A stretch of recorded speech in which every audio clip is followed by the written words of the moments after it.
Alright, welcome back everybody to Ben the News Corner. It seems like forever since I've had an update to this series, and I'm gonna apologize to you all for that. I made a pretty big error in not testing my poor old computer first and trying to stream, or at least record video in actual game situations. And when I did, if you take a look at my other playlist with my struggles, you will see how poorly that went. It didn't go well. I was using one program and not getting much success with it. Somebody suggested I try something else. I did, and I had limited success at first with it, and then glitches and problems that were somewhat user-oriented. That was my fault, because I don't know what I'm doing. But I'm learning. Old dogs sometimes take a little bit more time to learn these new tricks. So, happily, and I'm very, very excited. I don't know if my voice conveys this, because I don't know how my voice sounds to other people. I know how it sounds to me. I don't like it, but hopefully you all do. But yeah, after a little bit of looking around and some research, I figured out what the problem was. It was rather simple, and now I have good sounding audio and video quality that at least works. It's not the greatest, but before I was getting almost no video, like a half a frame per second, stuttering, glitching, audio cutting in and out, and now I don't have any of that. So that's great. That's exactly what I needed. I didn't need the best video quality to do a broadcast game play-by-play call. I just needed something that was going to at least look like a football game, and not a bunch of Atari graphics running around on the field, and something that was just horrendous to look at. So I'm back, thankfully, and I think I can continue with this, because what I want to do, I've explained it before, but just a quick refresher course, is based on the Relocation Football League and how they run things. I did a relocation of my own of just the AFC, because in the Madden game proper, they only give you about 17 or 18 different locations to relocate a team. So you can't relocate all 32 teams. But the Relocation Football League basically made two different save sets, one for the AFC, one for the NFC, and relocated the teams that way. So one team plays on one save set, the other team plays on the other, or the other division. Conference. Boy, am I getting confused. I'm going to confuse you all. But the two different conferences play in two different save sets, and then when they get to the playoffs, and then the Super Bowl, they do a whole playoff series, and when they get to the Super Bowl game, they import the teams into the same save set so that they can play against each other. So that's how that kind of works. And you can become a coach of one of the teams in the Relocation Football League. They are still in the preseason. Week 3 is underway. Only one more week left. So if you want to get in there now and claim a team. There are still some very good ones left. You could also submit an application to become a player in the college series that they have running.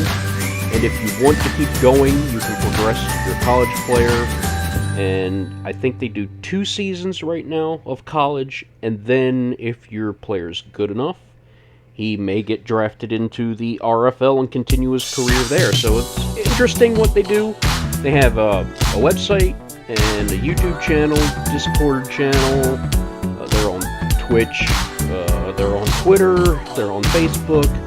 I gave you a link to 2 of their main things, the website and the YouTube channel, and you can find all links to everything else from the website that you want to find out about. So that's that. So here I am. I wanted to try to become a part of the broadcast team for the RFL, and they're like, well, we'd like to get a sample of what you sound like calling a game, because if you sound like hot garbage, we're not going to want you, and I understand that.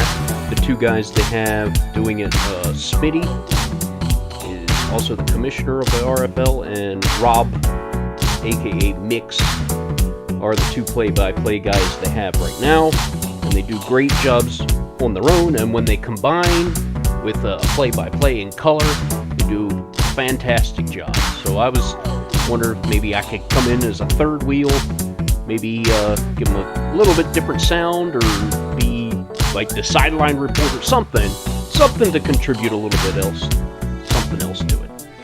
So I know this is getting a little long. One of the other things I don't have to worry about anymore is a 15-minute time limit on my videos, which now I don't have to feel like I'm talking like a Micro Machine speed talker guy. I can take my time, take a breather, and not jump through the menus so quick that I'm confusing myself. So we left off last episode talking about the offense and the players. Now I'm going to talk about the defense. So let's take a look at our defensive players. We're just going to go to the roster. I like doing it that way so we can see everybody. So we're going to start off with the defensive line at the left end. Now, I overlooked this team and some of these players when I was looking at their history and some of their stats. I overlooked Tracy Felton and said, okay, he's a 75. He's not that great. I'm not going to get a whole lot out of him. Probably, plug and play, be all right.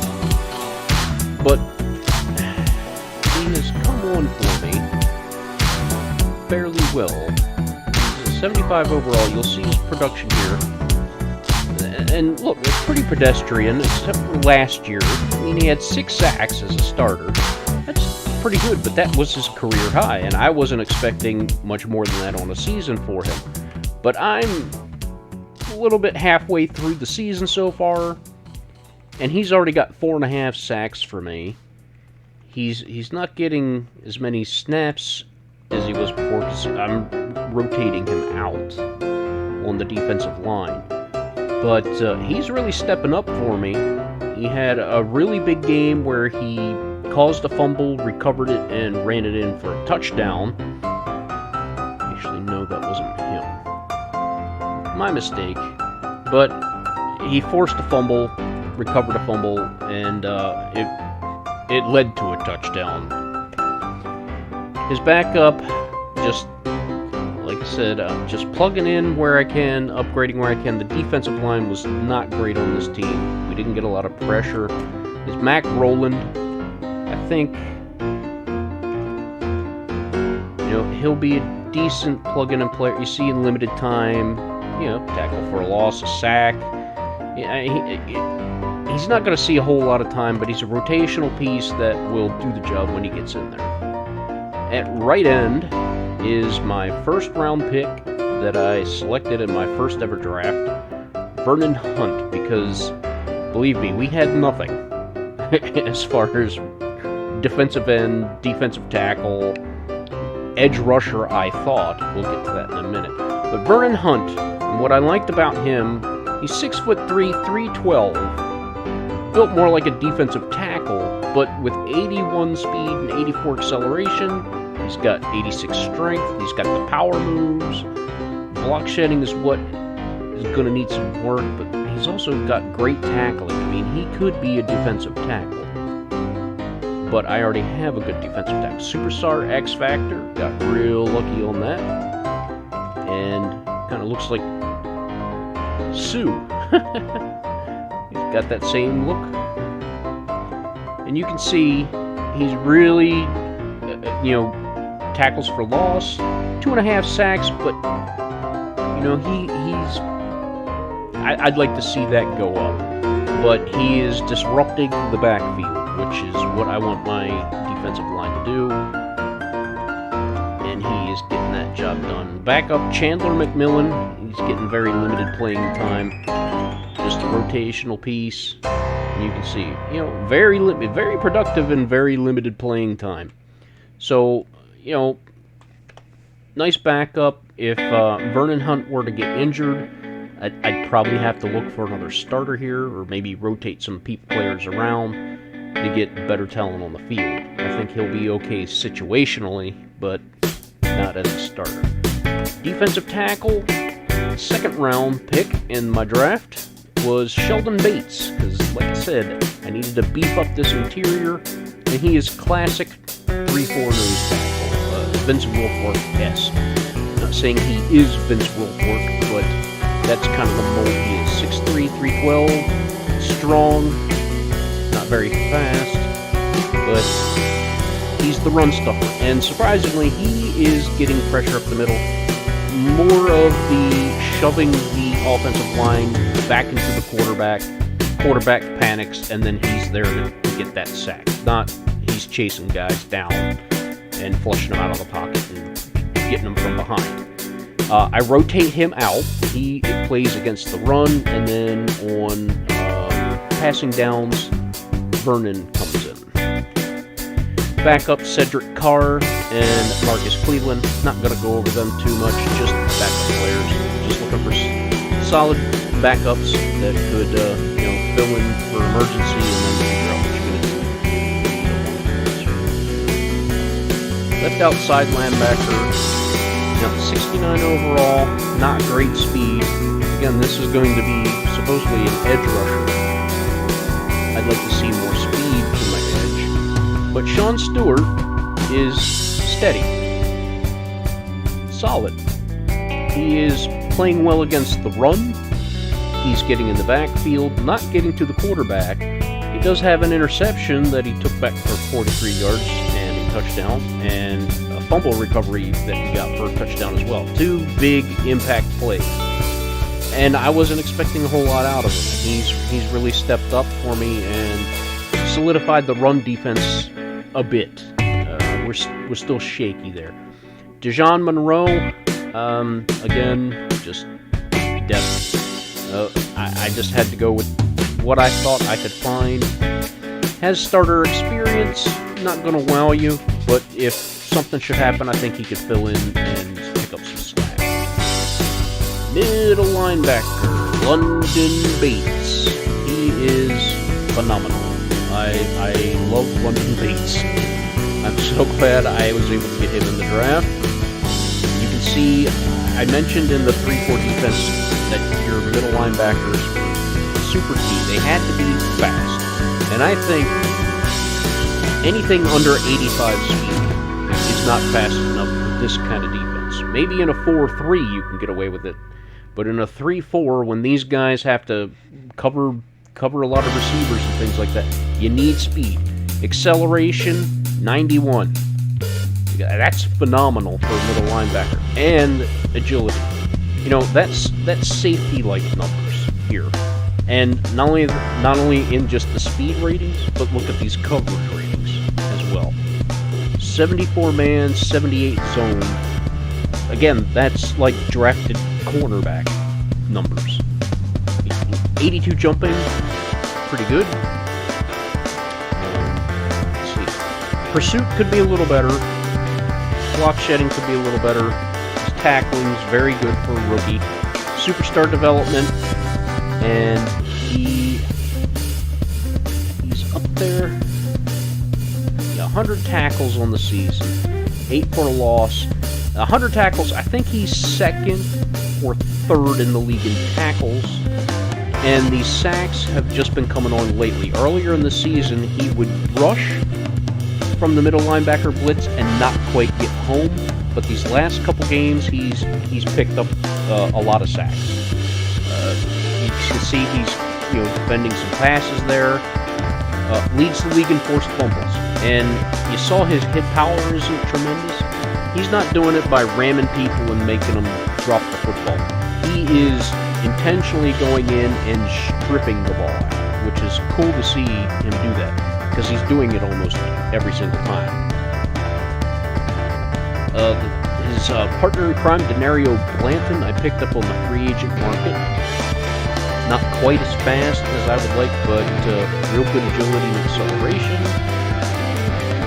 He's fairly decent in the coverage skills as well, and I use him as a situational sub linebacker. He comes in on the passing downs, and yeah, I've been working Chris in there.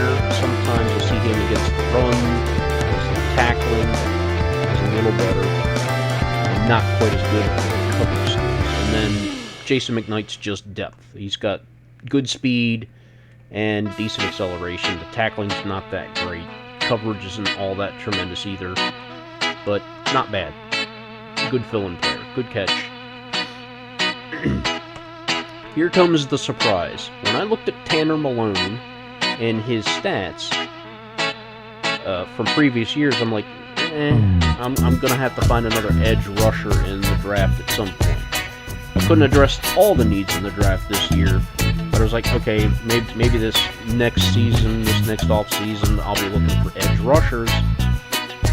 And you take a look, 80 speed, not great for edge rusher, 82 acceleration, good awareness, tackling's not great, block shedding's not great, the finesse moves, not bad, but nothing that's going to say, hey, this guy's going to be amazing.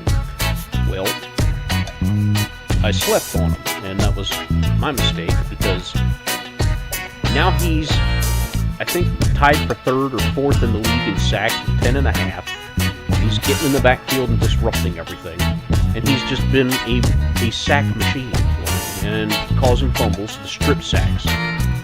He's got a safety for me as well, and that actually won us a football game.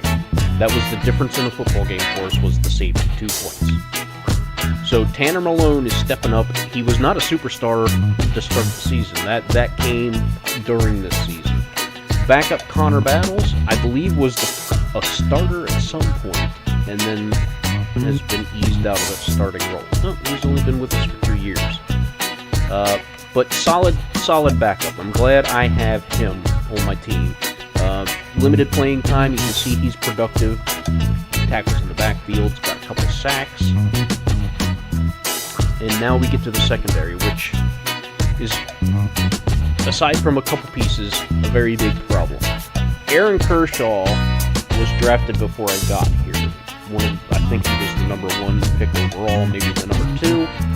He was Defensive Rookie of the Year. He's been to a Pro Bowl. He's just amazing. I would like him to be a little bit faster, but all of these stats together, 90, 91, 91, that's going to be a very good skill set there. The problem comes when you have guys like Zaire Witherspoon, who's got the speed, not the acceleration, not the agility, or like Julius Lamb, who have speed and acceleration, but not the agility. Defensive backs, in my opinion, especially corners specifically, need agility.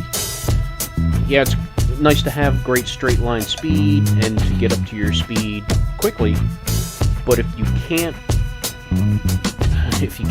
turn corners and run with the receivers, they're going to smoke you. Julius Lamb is a make-or-break player. He makes great plays, but he also gets burnt because he's out of position because he can't stick with the receiver sometimes. Kershaw sticks to everybody like glue. 93 man coverage, 88 press, really good catching, great tackling for a corner. 74 tackling for a corner is really good. And 87 jump. I like to see 90, but anything mid-80s and higher means he's going to go up and fight for everything, which he does. Zaire Witherspoon was actually the free safety, and I moved him to corner because his agility is a little bit better than Lamb's. When I played him in the preseason as the second corner, though, he was getting burnt. That acceleration was just not doing it. So what I have done is moved him to the slot, and he actually plays more like a box safety in the slot. He's getting a lot of tackles, and a lot of tackles for loss from the cornerback slot. Only 1 interception. Now, you can see as a safety, he had a lot of tackles and 3 interceptions. Probably not going to get 3 interceptions this year, but he's defending passes, he's disrupting the backfield against the run game, and he's very valuable in that role. Let me show you what Kershaw has done. Forgot to do that. Sorry. Getting a lot of tackles. So see that 74 tackle for a corner is getting 99 tackles, 97. Probably not going to reach the 90s this year. He might. But leads the league in interceptions with 4. He's got 4 tackles for a loss. Got a sack. Deflections. I mean, he just...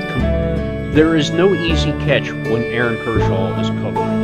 He goes up after everything and is on these receivers. He very rarely gets burned. Julius Lamb has stepped up into being the second corner.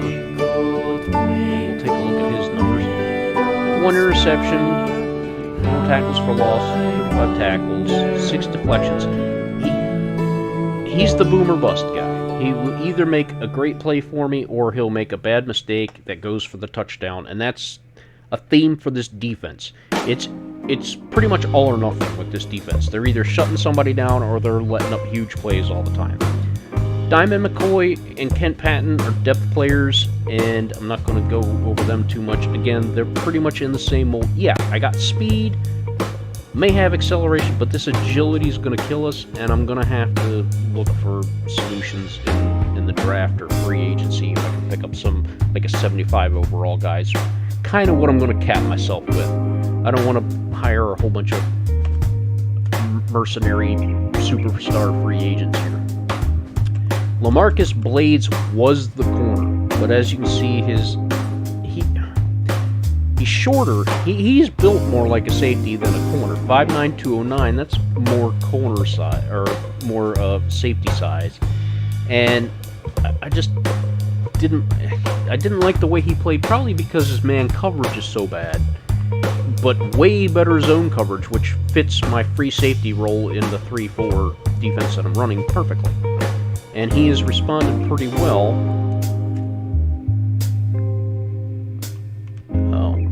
Not a lot of interceptions, but he's, tackled for loss, defending passes, and just overall solid. Could I be better in that position? Yeah, I could. But I like him. He's still young enough to get me some good years, good production. Sidney Carman, backup. And then I picked up Lennox Steven as an undrafted free agent. I just liked his numbers. He's getting very limited playing time as a backup, but 89 speed, 92 acceleration, 90 agility. I just like that combination of free safety. I'd like 90 speed for a free safety, but 89 with these other numbers associated with it, I think works. Definitely needs to work on his own coverage. You'll never have the sacred stone. Strong safety. Nate Youngblood was the starting free safety, and I moved him to strong safety because he's slower, his coverage isn't quite as good, but his tackling is better. So I just thought he fit that strong safety mold better than free safety. And yeah, he's playing well against the run. He gets in the backfield on the blitzes, 1 interception, 5 deflections. But because of his speed deficiency, he is a guy that gets picked on in pass coverage at times and gets exposed. So sometimes he's also the reason why we give up big plays. The backup, Forrest Barker, also not exactly a speed demon, but again, just kind of the best of what I can find with what I'm working with. As for kicker and punter, these are new free agent acquisitions because the people we had before this were terrible. Just terrible. I don't know how much West has progressed with us. I don't think... He might have been in upper 70s. I don't think he was a 75. He might have been a 76 or 77 when we got him. But I just needed somebody that could actually kick a field goal. And Wes is steady Eddie from 49 and within. Once you get 50 yards and over, there's a problem. He does have a field goal of 58 for his long. That is the only 50-yard plus field goal he's made. Everything else has been a miss. He missed one, 49-yard attempt within the 40. I think that was in a really bad weather game. I think that was in the Chicago game, where it was just windy and everybody was missing everything that game. But he's been pretty automatic, and as long as I can get him automatic, if I got to rely on him for 58-yard field goals all day long, that means my offense isn't getting it done. So I'd like to see him get better. That accuracy is kind of hurting him, but it is what it is. Punting-wise, Spencer Parsons doing a great job. He gets the ball inside the 20 a lot, inside the 10 quite often. And you can see out of 37 punts, 15 were inside the 20, which is a big improvement over his previous season. And 12 touchbacks, a 77-yard long, which is career high. And like I said, his punts inside the 20 have led to good field position for the defense on my team, not so much for the opponents, and has led to a couple of safeties directly. I'm going to go to the stats now, let you take a look at what they look like overall. You can see Kiefer Byrne there. So Kiefer Byrne, 2,000 yards almost, really good completion percentage, that's come up, but a lot of these interceptions were coming earlier in the game. The last 2 to 3 games, he has not thrown interception, but he's not throwing the touchdowns either. It's just something, there's a disconnect once we get in the red zone that's just not happening, and I'd like to see that improve. Rushing-wise, you can see Dalton Triplett, he is second in the league in rushing yards. You can see Tyson Kerr has been very productive in his backup role with the 4 touchdowns and nearly 5 yards to carry. I got the fumble. That's going to be an issue moving forward if he doesn't improve. Stackhouse, I said I don't rely on him as a primary runner, and you can see that here. He's not getting a lot of carries, and when he does, not all that productive. You'll see his value when I get to the receiving stats. Niles McKell, very limited running opportunities. He is the power back, short yardage situation. He does pick up the first downs for me, so that's all what he's there for. 3rd and 1, 3rd and 2, hand it off. He runs it up the middle, gets the first down. Receiving wise, Perry Wood is a beast. I wish the passing offense connected a little bit more. I think it's going to improve going forward. 543 yards is not anywhere near the tops. I think the top guys in the league have about 800. 4 touchdowns is pretty much middle of the pack. Sullivan, well behind that. He is solid. He's steady. He's not a big run after catch guy. Not going to beat a lot of guys deep. He just kind of goes over the middle and catches the tough pass, like a possession receiver, basically. Mick McCarthy is a big improvement over Ramsey. When I saw them play in the preseason, he just catches everything. Solid, again, kind of like Sullivan. Dependable, not going to wow you, not going to run away from a whole lot of guys. Triplett is a rather good receiver out of the backfield, but not as good as Stackhouse. And that's why I have him in here. He is the 3rd down back, and I put him in at the slot receiver just because his hands are so good. And he catches a lot of critical first down passes for Kiefer Byrne. There we go. Parrish McCarthy, the rookie, I'm trying to slide him in there. He is the number 3 receiver and backup slot receiver, so doesn't get on the field a lot, and when he is, he's not the primary target. I'd like to see his touches get up, but that's going to rely more on the offense and just how it's going at the time. See our blocking here, and you're going to see that some guys have really struggled. There's Kevin Crockett, the center, is pretty much perfect. Our guards are doing pretty good. Costanzo, the veteran, and Hardy. You know, that's pretty good. We've played about 9 games so far. And there's Radovich, Gibson, and Beatles. Beatles, it's like the play actions have really hurt him. And since we eliminated that, not so much of a problem. So here we go with tackles. The leading tackler, Bates, followed by the strong safety, Youngblood, who is a box safety. Our other safety, Lamarcus Blades. Generally speaking, if you're seeing your secondary players, especially your deep secondary players, getting this many tackles, usually that means something's going wrong. But in this defense, especially for strong safety, they play more as an extra linebacker, so that doesn't concern me too much. I'd like to see another more complete second linebacker come in here and be up here with Bates, but that's something I'll have to address later.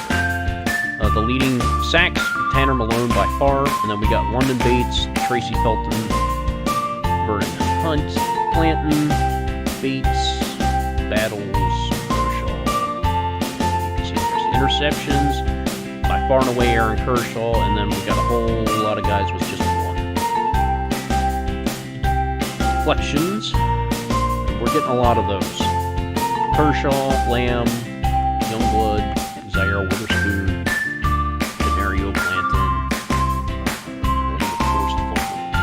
Bates leads the league. We got Malone with 2, Felton.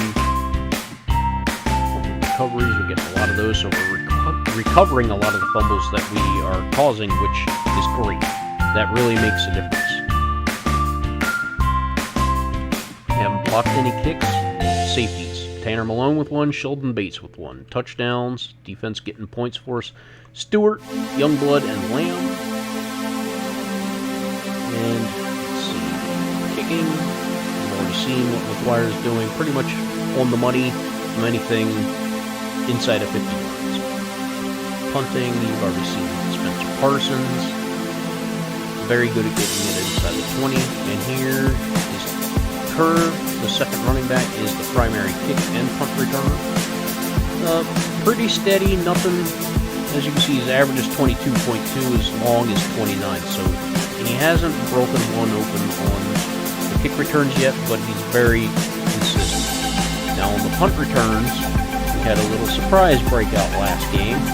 A 56-yard punt return touchdown, which in all my games of playing Madden, I have never seen Madden 20. I have never seen a punt return touchdown in a game that I've watched, except for this last one. This was the first one. And you can see it went for 56 yards. He only has 128 yards returning.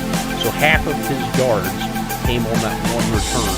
So he wasn't looking too impressive, and I was thinking about taking him out seriously, because I do have other options as returners, and then he goes and does this. So now he just earned himself a little bit more time. So there you've seen the defense, the overall, the special teams, and the stats. I don't want to make the videos too terribly long, so I think next one will be the standings, the schedule, and then our next opponent before I set up the next full game where I do the commentary. So you can kind of spoilers. You can already see the standings right there. So you got a sneak preview for the next episode. So thanks for tuning in. Thanks for hanging in there with me. Sorry for the absence, but had some technical difficulties and some technical deficiencies on my part as well. I will be hoping to improve the computer situation as soon as I can, but at least I got something that works now, and I'm so happy that I can do that, and I hope you enjoy what I bring, and I hope you're having a great day. You're all safe, happy, healthy, and your family and loved ones are too. We'll see you next time. Thanks again, and take care.